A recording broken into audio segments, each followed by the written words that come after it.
we have completed the first chapter of ecology, that is your ecosystem, right? Now we come up with the second chapter, that is biodiversity, right? Biodiversity is something, see, biodiversity, it is like this term is coined with two different words, that is bio and diversity.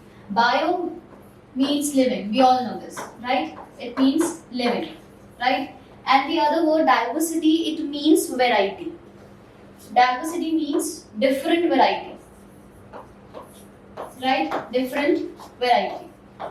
That means different varieties of living organisms that are present in a particular geographic area, that is known as biodiversity. So we will be dealing with this biodiversity and its conservation in this chapter, right?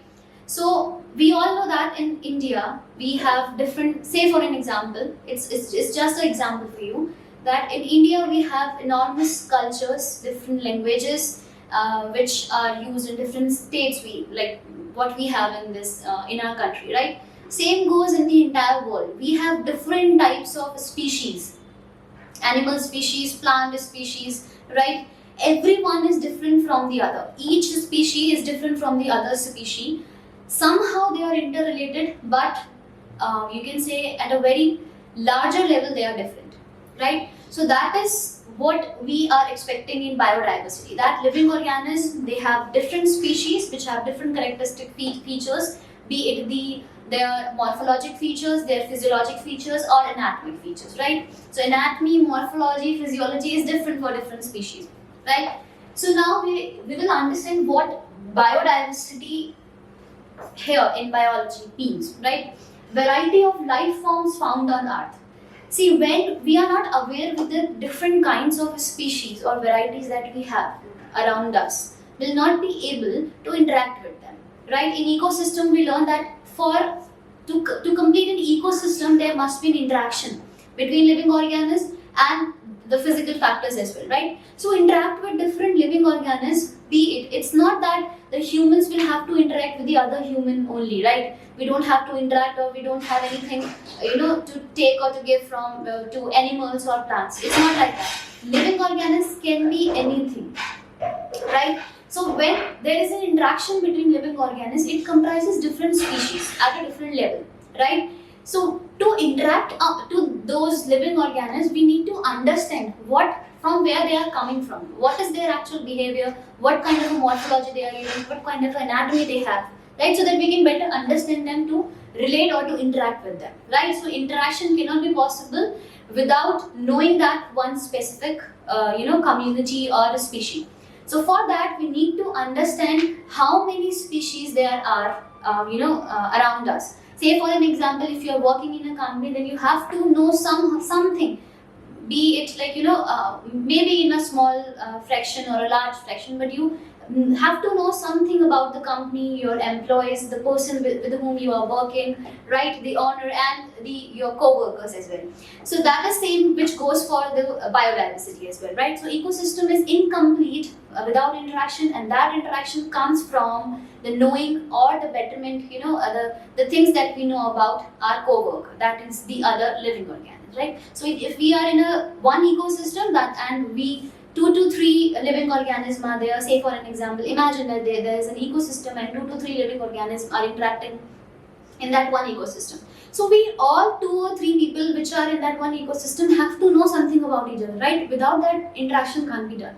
And with the help of interaction only, you will understand what kind of things you like, or your likes, dislikes, say for an example, right? That will give a good relationship for survival, right? So that's why we need to understand biodiversity. Biodiversity is seen in 3 levels, right? At first level, we have genetic diversity, right? Genetic diversity is when diversity is there, variation is there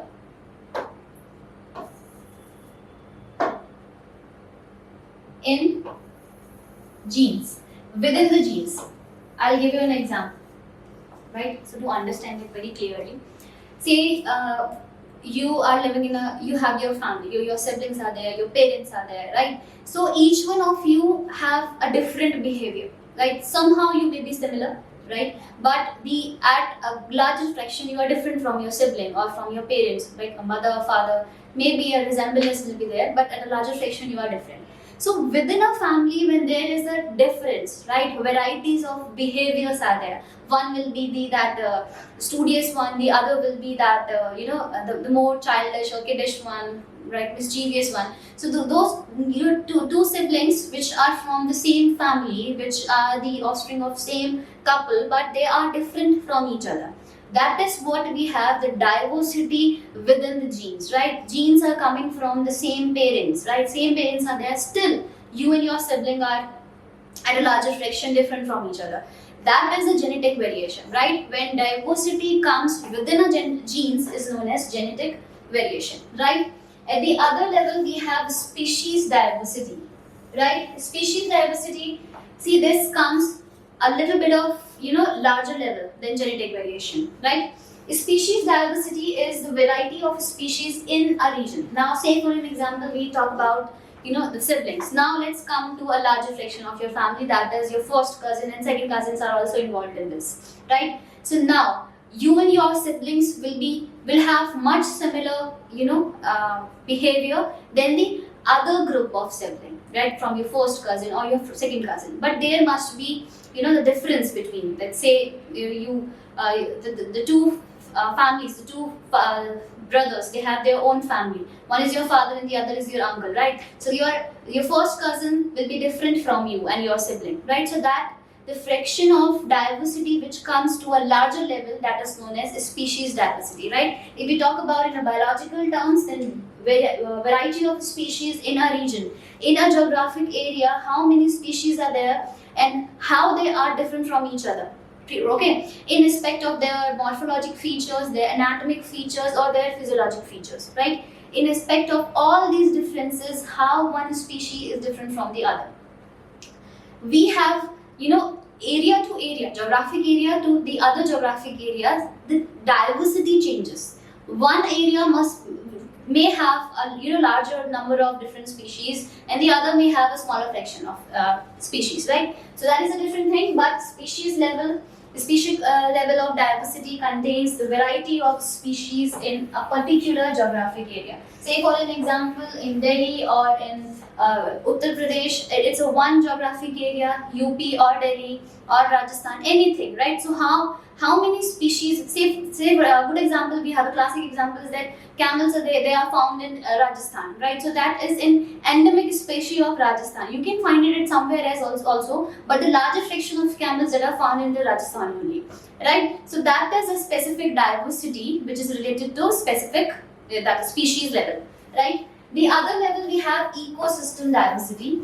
Ecosystem diversity comprises different ecosystems that are occurring in one geographic area, right? Say for an example, desert, a largest fraction area will take India, right? India is a country. Now we'll say different states have different type of ecosystem. Say for an example, rainforest, mangrove forest, and this desert area, this humid, the tropical areas, all these features. When we talk about India, and then we can have it on a larger scale as well, like in world map we can take around the continents and everything, right? So it depends from one level to other that how diversity is varying from one geographic area to other, right? So ecosystem, it may comprise forest. Now forest can be of different types, right? Mangrove forest, rainforest, right? Then we have, you can say, water bodies, right? Different water bodies, right? It comes in aquatic ecosystem. So different ecosystem that are occurring in that one particular geographic area, that is known as this ecosystem diversity, right? So we are completed with this different types of diversity that we have. First is genetic diversity, which occurs within the genes. Then species diversity, which occurs with the different varieties of species in a particular area. Then we have ecosystem diversity, that means different ecosystems which are occurring in one geographic area, right? Next is importance of biodiversity. The question that arises is why we are learning about biodiversity is in this slide only. That what is the actual importance of biodiversity? See, we have enormous importance of biodiversity. That's why we are learning about it. We have a good ecology unit in our syllabus, but we have compiled all the importance in these 4 points. Number 1 is ecological balance, right? We have learned about the ecological pyramids in the previous chapter, that is ecosystem, right? We learned that at the lower level we have primary producers, then primary consumers, secondary consumers, tertiary consumers, right? So it be in any level, if the number of organisms decreases or increases, it will directly affect the other level, right? Because it's like we are somehow depending upon the other level for our nutrition or for our energy, right? So that's how, if the scale of number, biomass or energy diverse, be it there is an increase or decrease, it may be any change, but it will directly affect the other level as well, right? So that is to maintain that ecological balance at every level, be it the primary level, consumer level, primary consumer, secondary, tertiary. Each trophic level has to be balanced. That is the actual reason why biodiversity has an important role, right? Say for an example, we decrease the number of producers, so it will directly affect the primary consumers, right? If we decreases the amount of number of primary consumers, then it will directly affect the secondary or tertiary consumers, right? So the number, biomass, energy, the pyramids that we have learned in the previous chapter, they are directly they're involved, they're depending upon each other. So to maintain that balance of every ecological pyramid, biodiversity is very important, right? So ecological pyramids are somehow related here.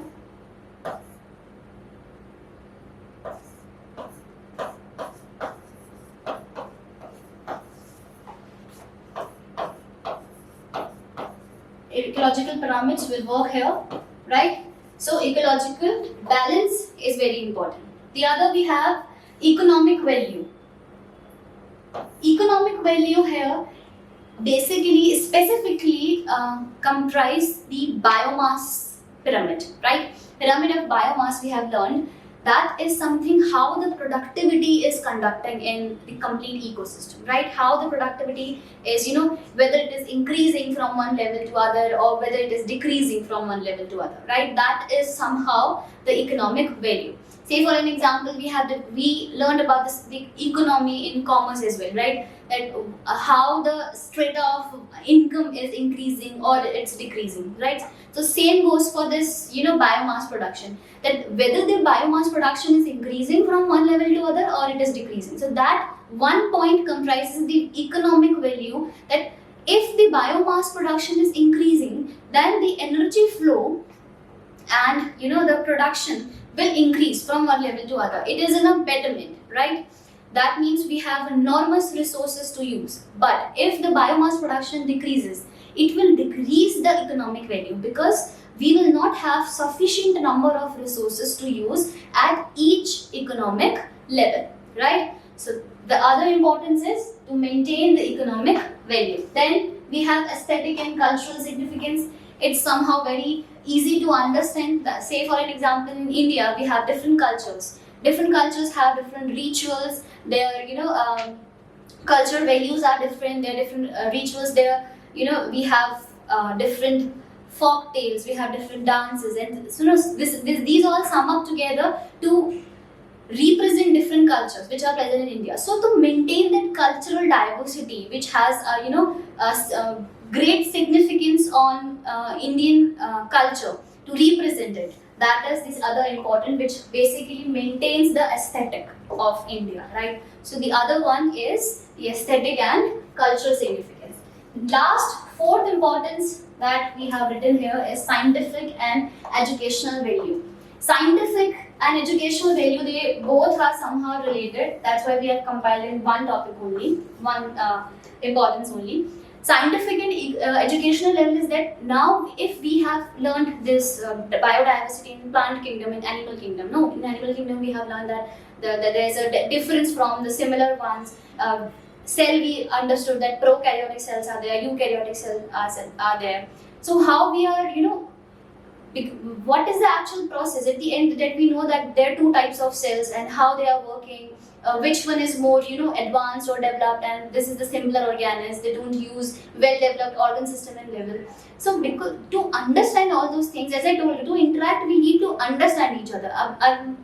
The anatomy is very important to understand, morphology, behavior is very important to understand. So that is why to educate one another, if we are educated, see, like I am educating you about this this system. So the reason behind is because I have learned this, I have read it from somewhere, right? So that written theoretical or the exponential, or you can say the experimental proof should be there. So to understand me, because of which I can understand the things regarding this each and every topic like biodiversity, ecosystem, and then I'll transferring this to you, right? So there is a chain, right? So to understand this thing at a very basic level, scientists and they come up with that this specific species will have such characters, so we can use it in a certain way, right? So that's why we are coming up with the developed medical sciences and all because of this. We are using, we are making vaccines, right?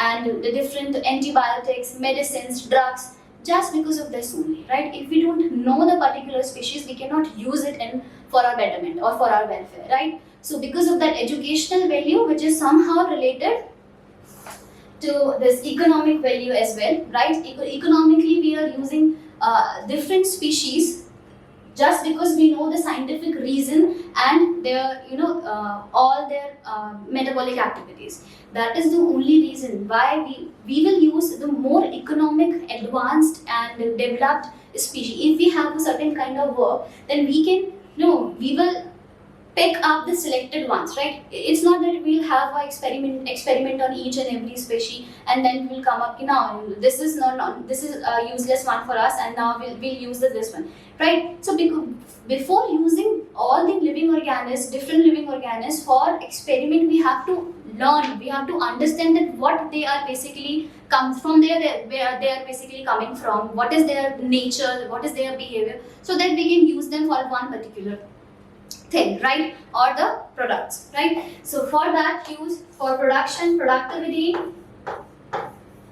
we have to understand that what diversity they are offering us, right? So these are the four importance of biodiversity. Let's come to the actual phase that in India, if we are talking about India, so what is the different diversities that are present here, right? So India is one of the 17 mega diverse countries. If we talk about the diversity in respect of, not in respect of culture, we are very diverse in respect of culture, okay? But if we talk about the diversity in respect of plants and animal species, in that case we are at 17th position, 17th rank, right? So we are the 17th mega diverse country, right? Which contains 8% of total species. If we talk about the total species present in world, so among that 8% of different species we have in India, right? Then among these 8%, 4 biodiversity hotspots are there. What does this mean? Biodiversity hotspots. Basically, these are the regions in which endemic species are there, right? It represents all these biodiversity hotspots. They represent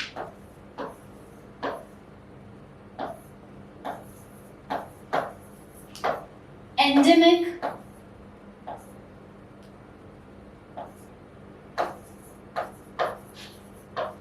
species.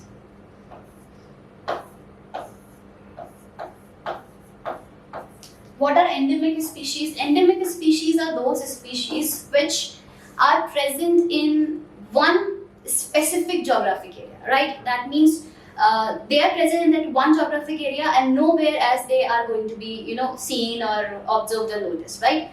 So it's somehow they have constricted themselves to a one particular area. So that means they have to be conserved, right? So that's why we have four biodiversity hotspots in which different species are endemic there, right? Say for we have Himalayas, Indo-Burma, Western Ghats, Sunderlands. Basically we have different species at these level, right? Say for an example, if we talk about Western Ghats, so Western Ghat have much more it's much more diversified area than the Eastern Ghat. That means we can find more different varieties of species in Western Ghats as compared to the Eastern Ghat, right? So these are the four hotspots, biodiversity hotspots. As I told you, they represent the endemic species. That means in this particular geographic area, they are specific species and nowhere else they will be seen, right?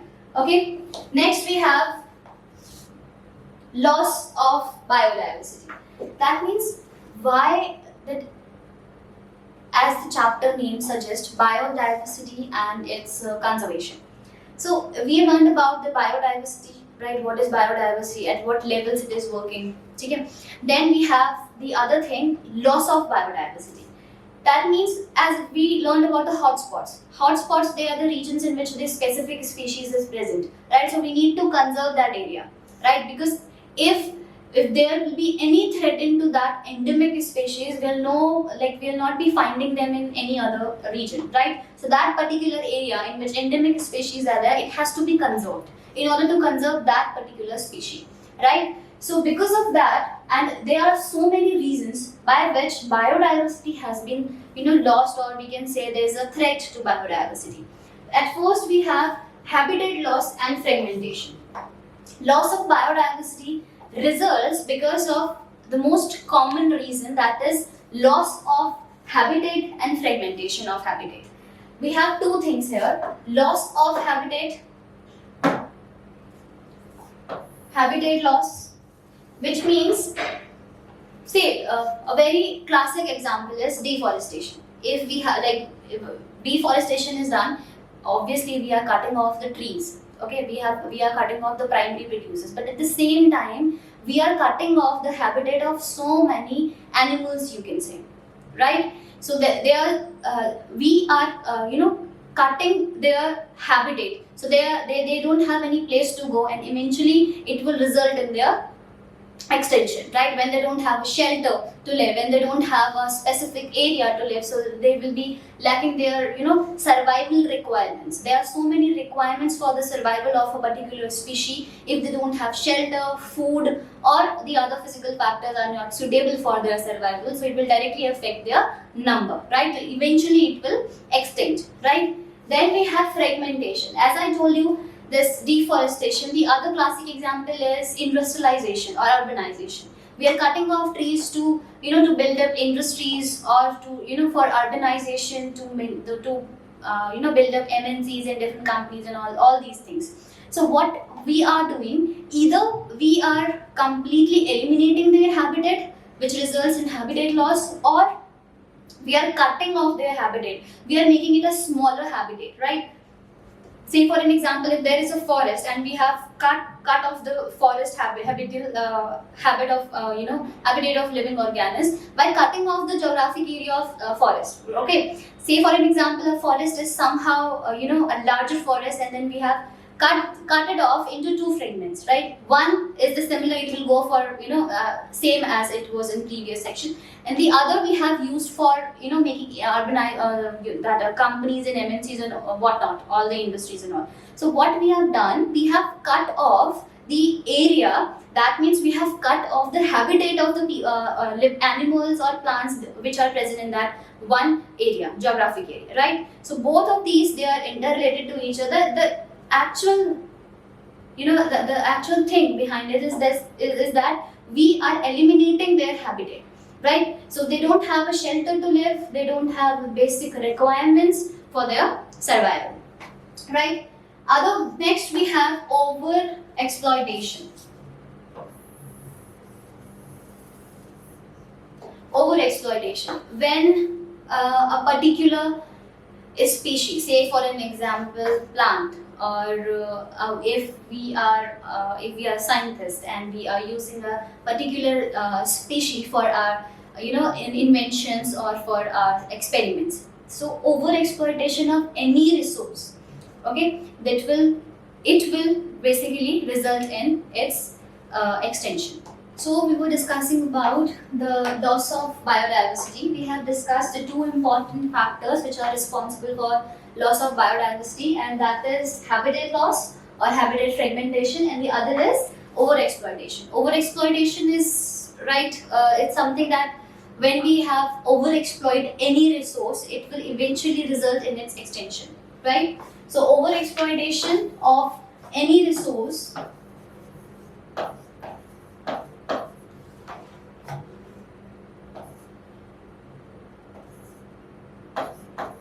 will result in its extinction.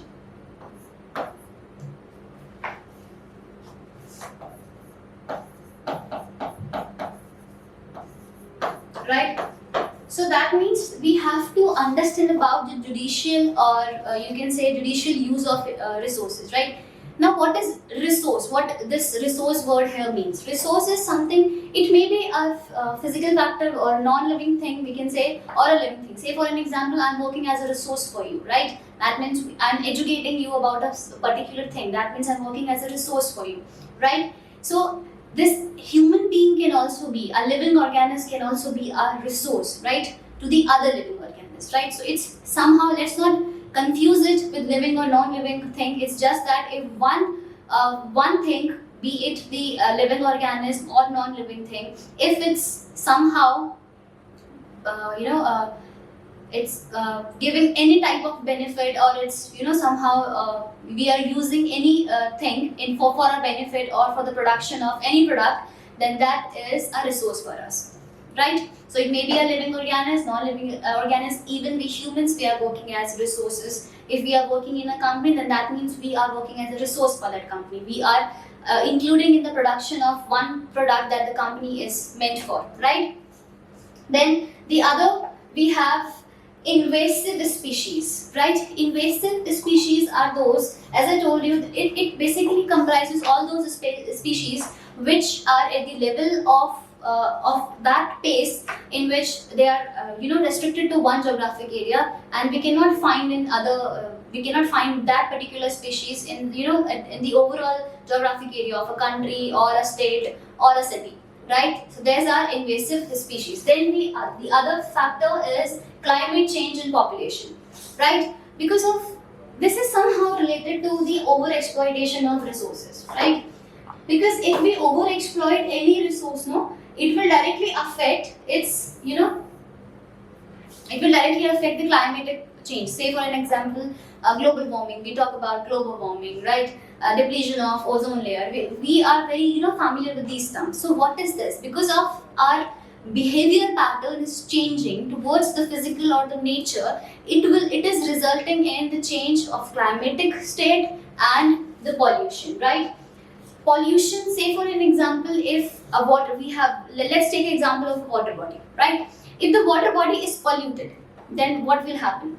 The aquatic animals or plants in that one particular water body will affect. Their metabolic will get affected by the pollution, right? So same goes for this. The species may result in pollution may result in an extinction of one particular species who cannot tolerate that one type of pollution. Say for an example, lichens. We talk about lichen is a symbiotic relationship between an algae and fungi. We all know that. So lichens, they are present in less polluted area. If the area the pollution of the particular area is increases, you will notice that the population of lichens will decrease, right? So lichens are present in those areas which are less polluted, right? So that means pollution is directly affecting the population of a particular species, that is lichen, right? So this is how these four statements, or all these four factors, they are interrelated each other. As we overexploit, it will directly affect the climatic change, and if there is not an ecological balance, if we cut off the habitat only, then it will directly affect the extension of any species, right? So pollution is also affecting, plus the climatic change. As we all know that climatic change, say for an example, if the temperature rises, right, it will affect the survival of many bacteria who are very common cell wall is there. If they are if they have a modified cell wall who can tolerate the harsh condition, and that is a different case. But if the bacteria are true bacteria, they have a normal rigid cell wall of peptidoglycan, then it will affect their survival, right? Because they cannot tolerate such high temperature or and at the same time, if it increases the temperature, if the moisture content of a surrounding increases, eventually it will affect by increasing the number of fungi, because we know that fungi are more prominently noticed or live in hot and humid areas, right? So see how diversified is this. One species it is decreasing in number and the other is increasing in number, right? So it will directly affect the number of species. That's why if the conditions are harsh for one specific species, then it will result in its decrease in its number, or eventually it will extinct from that one particular geographic area, right? So these are the 4 factors which directly affect the number of a species and result in their loss. Now we have learned about the loss of a species, that biodiversity is being affected by different factors which is resulting in the extinction of different species. They are being extinct, or they are being at the verge of extinction, anything, right? So what are the factors that we have to opt for to control this loss of biodiversity, right? So here we are going to understand all those factors which we have to opt, or which we have understood, and we have taken the step to conserve the biodiversity, right, in order to maintain that ecological balance, because we learned that biodiversity, it is of utmost importance. So first we have conservation. It is like of 2 types, in situ and ex situ conservation. What does this mean? In situ and ex situ conservation. See, situ here is, it represents habitat. Situ here, it represents habitat. Right? In situ means inside, in the natural habitat, and ex situ means like the external habitat. That means habitat which is artificial habitat, which is when the living organisms, animals or plants, when they are separated from their, when they are cut off from their natural habitat, and we have forcefully put them into an artificial habitat. Say for an example, zoo. Okay, zoo is the best example of ex situ conservation, you can say, right? So we are conserving a certain type of species either in their natural habitat, or we are providing them external artificial habitat, right? So this is we're going to learn about in this slide, which is first is in situ conservation. If we are conserving living organisms, be it plant, animal, in their natural habitat, then that is known as in situ conservation, right? If the conservation is in the natural habitat, in natural habitat of living organisms. Now it may be a plant or animal, right? If they are conserved in their natural habitat, then that is in situ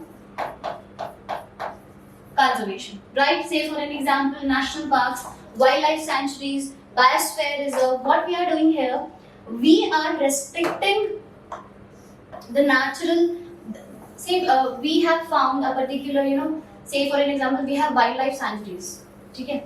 We have sanctuaries in which the animals and plants, they are conserved in their natural resources. If we, natural habitat, sorry. If we have seen that one particular species is at the verge of extinction, so what we'll do, we will conserve that area, right, in which the last number of species is present, right? So we'll conserve. If we are conserving, if we are restriction the usage or the recreation of that one particular area in order to protect that species, that is in situ conservation, right? So examples of in situ, the question will arise from this question, no? It will be given in the form of examples only, right? But then what are the among these, which one is the in situ conservation, right, and which one is the ex situ conservation. So the question is going to be from the examples as well, right? No one will ask you what is in situ conservation and what is ex situ conservation. Is just for your natural understanding, so that you can understand the examples, why these examples are here,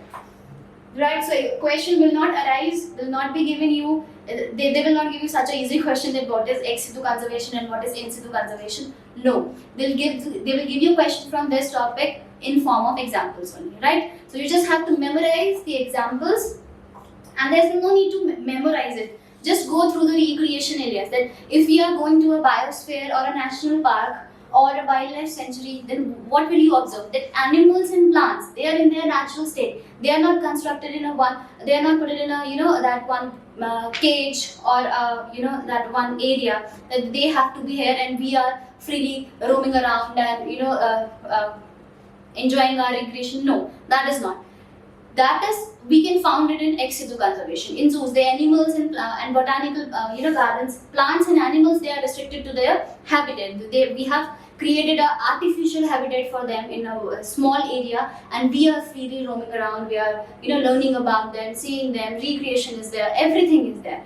Okay, so these two things are entirely different. In situ, we are restricted. Okay, and animals are free. And in ex situ, we are free and animals are restricted to their smaller artificial habitat, right? So the examples of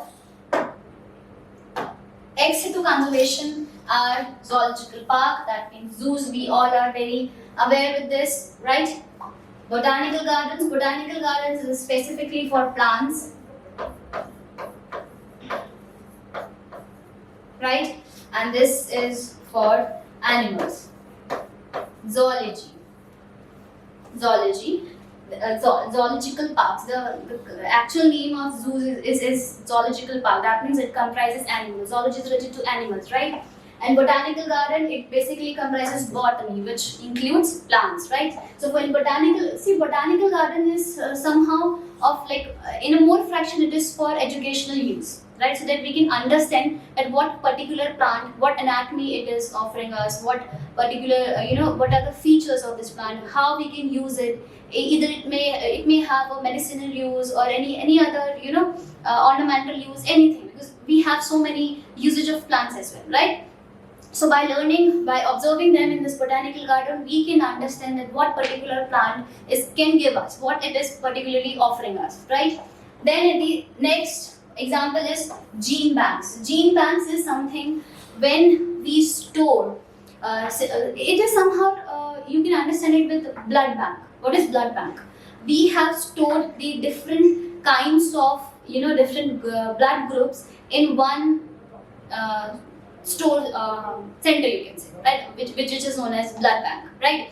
So if we need any kind of B positive, A positive, anything, we can directly go to the blood bank and purchase it or buy it if we need it, right? The same thing here. Gene banking, somehow in this gene banks we are storing different kinds of genes of species, right? Be it animal species or plant species, right? So we are protecting their genes. We are storing the genes of different varieties, species, in order to protect them, right? So that we can purchase the genes and then we can use it for their to continue their race, right? So that is ex situ conservation, right? Ex situ conservation is the artificial, when we are conserving the species in artificial or out of their natural habitat.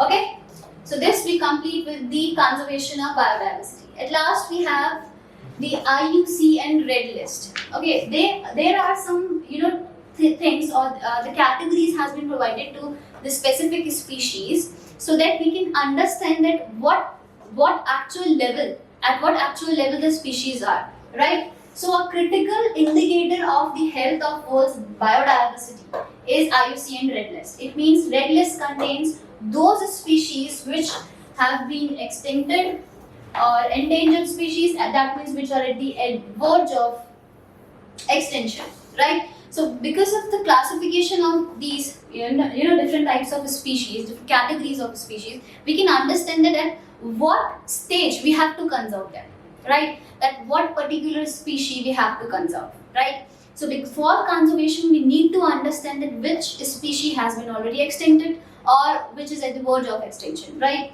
So first we have critically endangered. See, let us understand what is endangered first, then we will automatically understand what is critically endangered species. Endangered species are those which are at the verge of extinction, right? Endangered species are those which are at the verge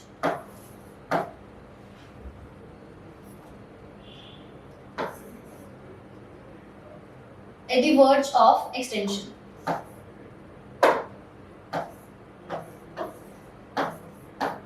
We all know that what is extinction, right?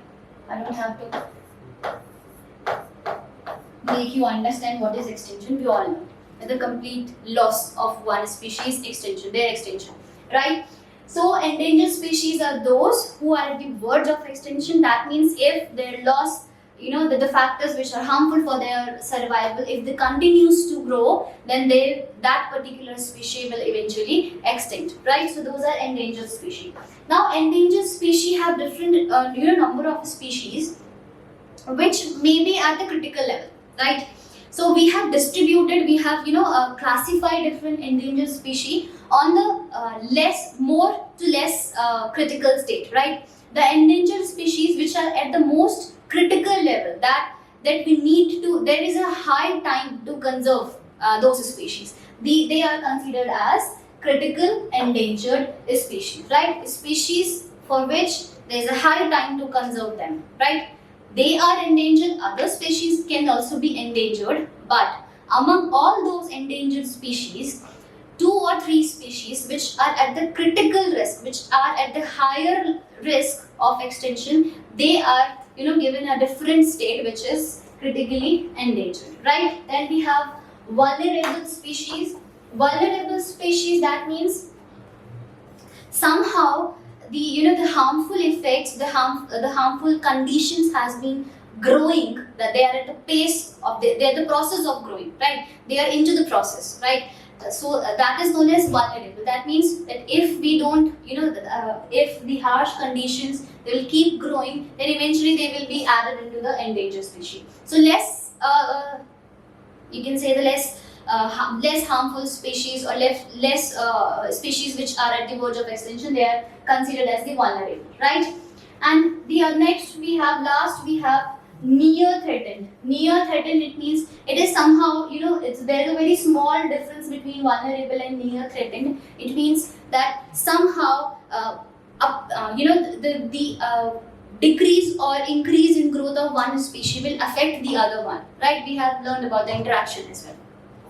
So interaction, it gives us an idea that one species, the number of species will affect the other number of other species as well, right? So if these species, they are considered as the critical endangered or vulnerable, so the decrease in their number will eventually affect the number of other species. So they will be considered as the near threatened, right? So this completes your biodiversity, and eventually this is somehow that how biodiversity is working in an ecosystem. Ecosystem is basically because of the biodiversity that we have, right? Because for interaction, we need to understand how diversified is our co-worker or a co-member of our habitat is, right? So this is all about biodiversity.